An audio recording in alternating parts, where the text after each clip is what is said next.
Brasil registra quase 2 focos de incêndio por dia em agosto, o maior índice desde 2022. E você vai ver ainda. Estado de São Paulo tem risco máximo de emergência para incêndios em quase todas as regiões. Supremo Tribunal Federal determina a mobilização para combate às queimadas no Pantanal e na Amazônia. E ainda, setor de serviços cresce, tem mais de 14 milhões de pessoas ocupadas. Essas e outras notícias você confere a partir de agora. Olá, bom dia. Seja muito bem-vinda ao Redação Hit, edição manhã. Agora são 11 horas e 31 minutos. Nós chegamos ao vivo com as principais notícias do dia. Hoje é quarta-feira, 28 de agosto. Em agosto, o Brasil registrou por dia quase 2 focos de incêndio. De acordo com o INPE, esse foi o maior índice desde setembro de 2022. Em média, foram por dia 1.981 focos de incêndio no mês. Os dados do Instituto Nacional de Pesquisas Espaciais consideram o período entre 1º e 26 de agosto. A média é o resultado total de 51.527 focos notificados. Foi o maior índice desde setembro de 2022, quando foram registrados mais de 60 mil focos de queimadas. Atualmente, algumas regiões do país enfrentam uma onda de queimadas, entre elas o interior de São Paulo, Amazônia e Pantanal. E somente nesta segunda foram registrados uma média de 117 incêndios por hora. No acumulado do ano, o número sobe para 109 mil focos. Mato Grosso, Pará e Amazonas foram os estados mais afetados pelo fogo em quase 8 meses. Segundo um levantamento feito pela Secretaria Nacional de Proteção e Defesa Civil, nos últimos 5 anos, incêndios florestais causaram danos de pelo menos R$1.350 bilhões no setor privado e R$13 milhões para a área pública, além de afetar 5 milhões de pessoas. O governo federal informou que a principal suspeita é de que as queimadas registradas pelo país sejam criminosas. A ministra do Meio Ambiente, Marina Silva, afirmou que a situação não é natural, é atípica, já que em 2 dias, vários municípios registram queimadas ao mesmo tempo. De acordo com a Polícia Federal, 31 inquéritos já foram abertos para investigar suspeitas de incêndios criminosos no país. A situação realmente é muito complicada e olha, a partir de hoje, o estado de São Paulo tem risco máximo de emergência para incêndios em quase todas as regiões. A Defesa Civil faz previsão, considerando fatores climáticos e questões que possam impulsionar as queimadas. A Defesa Civil de São Paulo alerta para o aumento diário do risco de incêndios em todas as regiões. Com apenas a Baixada Santista de fora, praticamente todas as outras áreas terão risco máximo de emergência para incêndios. De acordo com a projeção, a partir desta quarta, a faixa de risco de queimadas vai crescendo e tem no domingo o dia mais crítico. O estado de São Paulo está sofrendo uma onda de incêndios desde a última semana. A suspeita que os focos das queimadas sejam criminosos. Até o momento, pelo menos 6 homens foram presos por suposto envolvimento com os crimes. A Polícia Militar Ambiental, além das prisões, afirma que aplicou multas no valor de R$15 mil a 2 homens que também acenderam fogueiras para a limpeza da vegetação. O secretário nacional de Proteção e Defesa Civil, Volney Wolff, disse que 99% dos incêndios no interior de São Paulo foram causados por ação humana. Pois é, e essa onda de incêndios no interior de São Paulo, como a gente viu na reportagem, piorou a situação das lavouras de cana-de-açúcar, que já estavam sendo prejudicadas com a seca. Além da cana que seria colhida, o fogo também destruiu a esperança de colheita da próxima safra. E esses prejuízos, eles afetam também o bolso do consumidor. A estimativa inicial era que a safra de cana-de-açúcar do estado de São Paulo renderia 420 milhões de toneladas. Mas, com a seca, essa projeção começou a cair. Com a onda de incêndios que atingiu o interior paulista, a colheita agora é estimada em 370 milhões de toneladas, uma queda de 12% em relação à previsão inicial. Estima-se que mais de 3.800 propriedades rurais foram atingidas pelas queimadas em 144 municípios paulistas, causando perdas de R$ 1 bilhão para a agricultura e pecuária. Os mais de 2.000 focos de fogo queimaram cerca de 5 milhões de toneladas de cana-de-açúcar, o que corresponde a cerca de 1,5% da produção total de São Paulo. Como a seca deve se prolongar até setembro, a previsão é de que haja mais queda de produção em São Paulo, o principal estado produtor no país. Mas o que mais preocupa o produtor é que o fogo também queimou rebrotas, o que vai reduzir a produtividade da próxima safra. Isso porque cada planta de cana consegue rebrotar de 5 a 6 vezes, o que significa que, com uma mesma planta, o produtor consegue ter de 5 a 6 safras. Com as perdas provocadas pelo incêndio, alguns agricultores terão que replantar ou vão ter menos safras com o mesmo plantio, o que tende a aumentar os custos de produção. As associações de produtores de cana do Brasil afirmam que essas perdas com o fogo vão aumentar o custo do produtor para renovar as plantações, reduzir a produtividade e pode impactar os preços do açúcar e do etanol. Em 3 dias, 5 pessoas foram presas suspeitas de participar de incêndios criminosos que devastaram principalmente as regiões de Ribeirão Preto e São José do Rio Preto. E essa fumaça, ela está se espalhando por todo o país, viu? Na capital, a capital do país, do Brasil, está enfrentando altos níveis de fumaça no ar. O Supremo Tribunal Federal determinou uma mobilização para o combate aos incêndios no Pantanal e na Amazônia. O Instituto Brasília Ambiental destacou que os dados da Estação Automática de Qualidade do Ar mostram que o Distrito Federal passa por uma situação delicada relativa à qualidade do ar. No último domingo, o índice da qualidade do ar foi qualificado de ruim para material particulado, que pode ser poeira, fumaça ou fuligem. Durante a noite de domingo, chegou ao nível de péssimo. Com certeza me preocupa muito, é um problema para a saúde, eu mesmo sofro com rinite e com o tempo seco já é ruim, com a fumaça agrava. Sim, é pela primeira vez, assim, tem 30 anos que eu moro aqui em Brasília, é a primeira vez que eu vejo esse fenômeno, essa fumaça toda, né? As últimas medidas da estação mostram que houve uma pequena melhora no indicativo, mas a qualidade do ar ainda está muito ruim. As condições meteorológicas não favoreceram a dispersão dos poluentes, com o vento trazendo a fumaça dos incêndios para a região, agravado por uma situação de inversão térmica, que dificulta ainda mais a dispersão. A gente percebeu nesses dias, todo mundo percebendo um aumento, principalmente voltado a essas doenças respiratórias, conjuntivite, tudo associado. O ministro Flávio Dino, do Supremo Tribunal Federal, determinou que a União mobilize em até 15 dias o maior contingente de agentes das Forças Armadas, da Polícia Federal, da Polícia Rodoviária Federal, da Força Nacional e da Fiscalização Ambiental para atuar de forma repressiva e preventiva no combate aos incêndios no Pantanal e na Amazônia. Para o custeio das ações, o Executivo poderá abrir crédito extraordinário e, inclusive, editar medida provisória.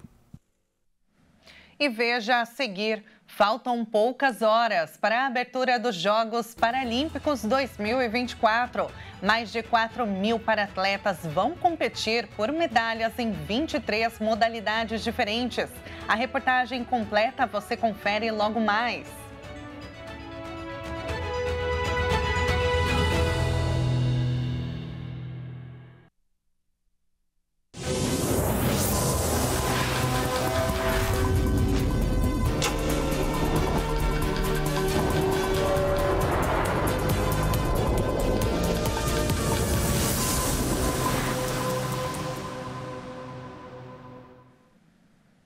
E nós estamos de volta, 11 horas e 42 minutos, pelo horário de Brasília. E o zagueiro uruguaio Juan Izquierdo, que sofreu um ataque cardíaco durante um jogo da Libertadores na semana passada, morreu na noite de ontem em São Paulo.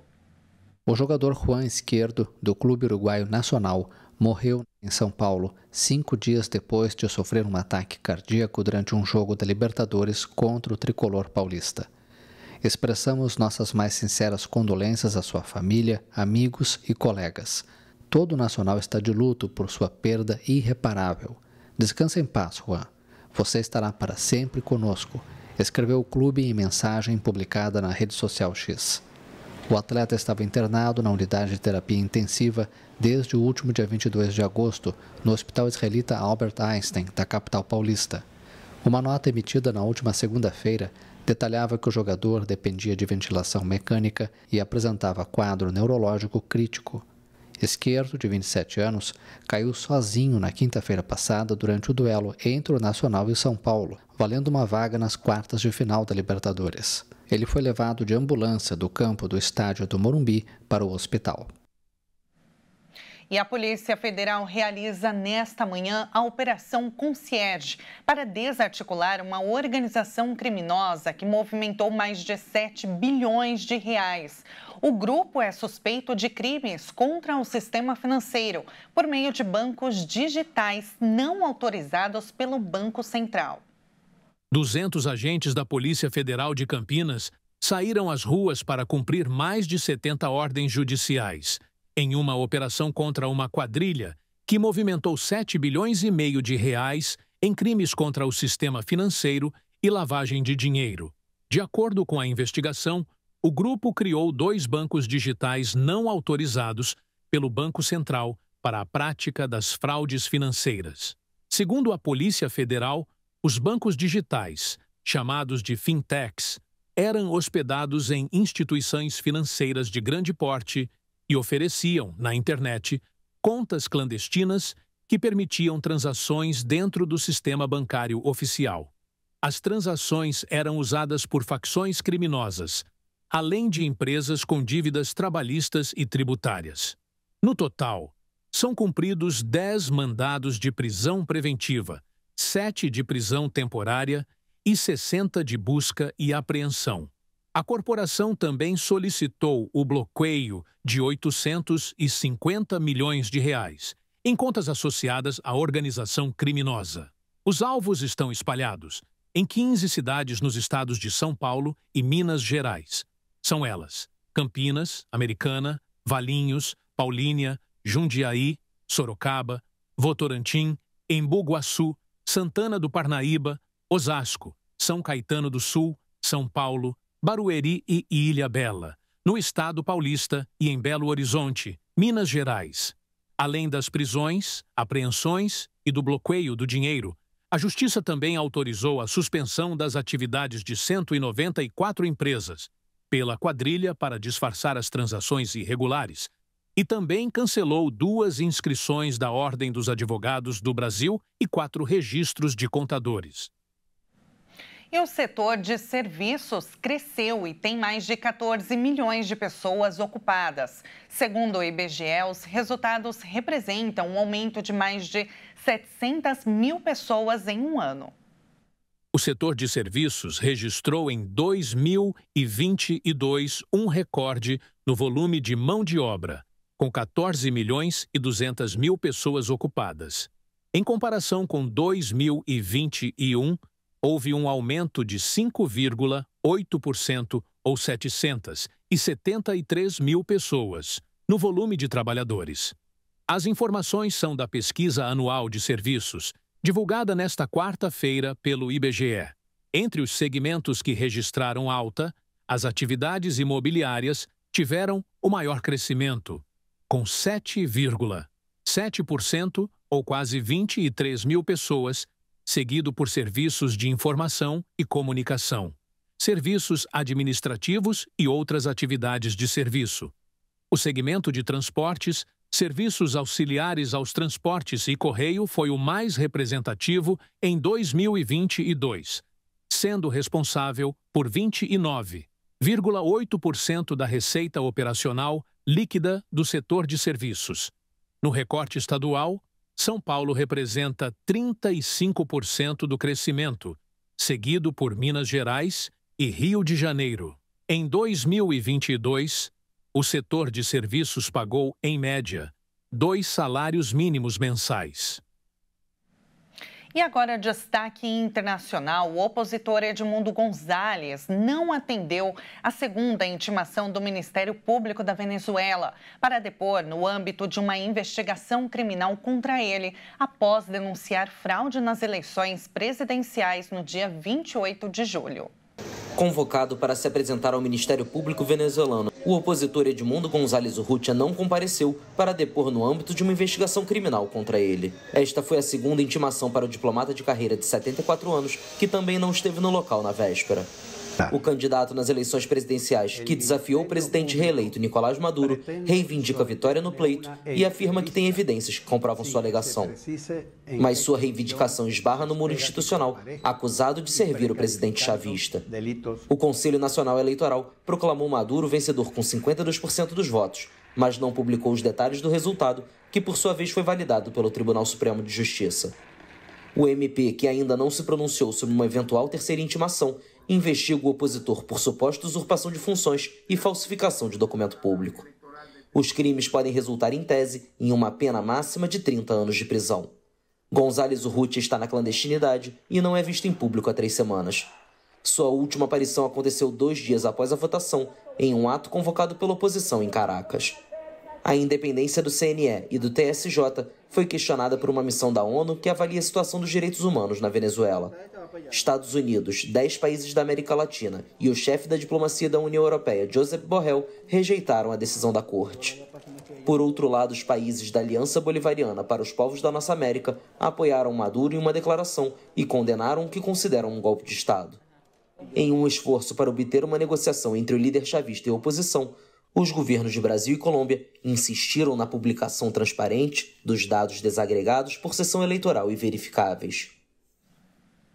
E agora a gente muda de assunto porque começa hoje, em Paris, a abertura dos Jogos Paralímpicos 2024. A cerimônia está marcada para as 15 horas, no horário de Brasília, e vai contar com 184 delegações de todo o mundo. Os Jogos contarão com a mistura usual de estrelas internacionais experientes que esperam melhorar suas marcas e novatos que buscam a projeção. O pernambucano Felipe Rodrigues é o brasileiro com mais medalhas na história da competição entre os 280 atletas convocados pelo país para esta edição dos Jogos. Recifense, o nadador conquistou ao menos uma medalha em cada uma das 4 edições dos Jogos que disputou. De Pequim 2008 a Tóquio 2020. No total, ele soma 5 pratas e 3 bronzes. Felipe nasceu com um pé torto e com apenas 4 semanas de vida foi submetido a 2 cirurgias. No entanto, ele teve uma infecção que fez com que o joelho e principalmente o tendão parassem de crescer, impedindo os movimentos do pé direito devido à fraqueza do joelho. A natação foi uma atividade que ele começou a fazer aos 8 meses de idade.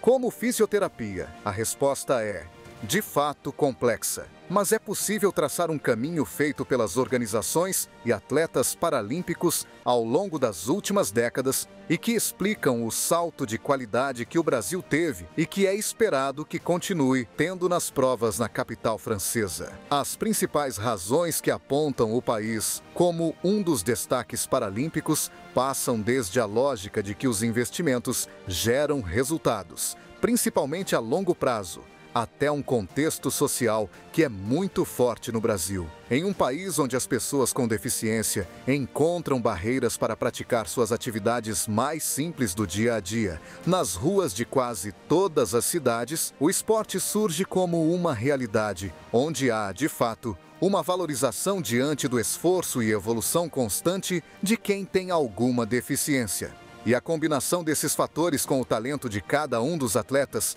vem colocando o Brasil como um destaque mundial. De 2008, na edição de Pequim para cá, o Brasil sempre figurou no top 10 de Mel. E na edição de hoje nós vamos conhecer um pouquinho da capital do Panamá. Vem comigo. A cidade do Panamá é o principal centro econômico e cultural do país.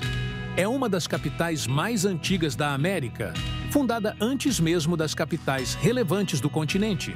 Por exemplo, Washington, Brasília, Cidade do México e Bogotá. Cidade do Panamá é reconhecida pela Unesco pela sua criatividade na gastronomia, um reflexo de mistura cultural do país que combina influências indígenas, africanas, espanholas, americanas e caribenhas. Os pratos tradicionais são frutos do mar, banana da terra, arroz, milho, coco e uma variedade de ervas e temperos. E com muitas atrações no Canal do Panamá, como o Casco Viejo e a moderna costeira com a vista para o oceano. Muito legal conhecer um pouquinho de cada cantinho do país, né? Do país não, aliás, de todo o mundo. E antes de encerrarmos esta edição, é claro que a gente vai ver agora uma câmera ao vivo da capital do Panamá. Saindo do estúdio HIT, vamos diretamente à América Central, no Panamá. E a cidade tem belas praias e muita cultura. Vocês viram pelas imagens na reportagem que realmente ela é linda, né? E não é à toa que muitos turistas passam por lá todos os anos. Isso porque a cidade do Panamá, ela oferece ambientes relaxantes a poucos minutos do centro, com muita opção de gastronomia e, claro, natureza, sendo um destino multicultural. Olha só essa vista, que linda, né? E é com essa imagem que nós vamos encerrar esta edição. Muito obrigada pela sua companhia, uma excelente quarta-feira para você e a gente se encontra ao longo da programação. Até mais!